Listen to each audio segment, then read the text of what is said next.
ફેરિયાઓ અને પોલીસ વચ્ચે ઘર્ષણનો મામલો. સ્ટ્રીટ વેન્ડર એસોસિએશન કચ્છ દ્વારા કલેક્ટર અને જિલ્લા પોલીસ વડાને આવેદનપત્ર પાઠવી રજૂઆત કરી. ભુજના બસ સ્ટેન્ડ વિસ્તારમાં શેરી ફેરિયાઓ અને પોલીસ વચ્ચે તણાવ સર્જાયો હતો. ટ્રાફિકને સરળ બનાવવા માટે પોલીસ દ્વારા લારીઓ હટાવવાની કાર્યવાહી હાથ ધરવામાં આવી હતી, પરંતુ આ દરમિયાન ફેરિયાઓ અને પોલીસ વચ્ચે ઘર્ષણ થયું.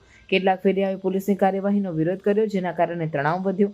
આ ઘટનામાં એક મહિલા સાથે પોલીસ દ્વારા ગેરવર્તણૂક અને બળ પ્રયોગ કરવામાં આવ્યો હોવાનો આરોપ છે.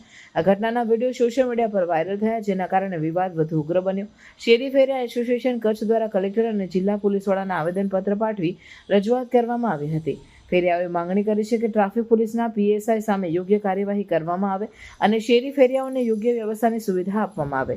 તેઓએ રોજગાર બચાવો અભિયાન શરૂ કર્યું, જેમાં ફેરિયાઓને વેપારનું પ્રમાણપત્ર અને વેન્ડિંગ ઝોનની સુવિધા આપવામાં આવે તેવી માંગણી કરવામાં આવી રહી છે.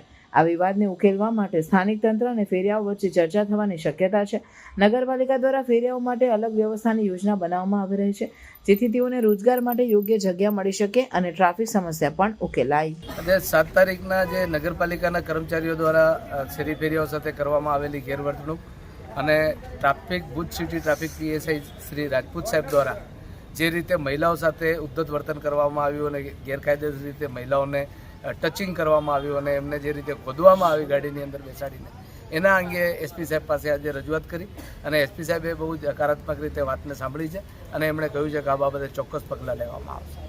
અમારી સાહેબ સામે ફરિયાદ થવી જોઈએ, જે રીતે એમણે મહિલાઓને ટચિંગ કર્યું છે, અને એમની સામે કાયદેસરની કાર્યવાહી જે કાયદામાં આવતી હોય એ કાર્યવાહી થવી જોઈએ.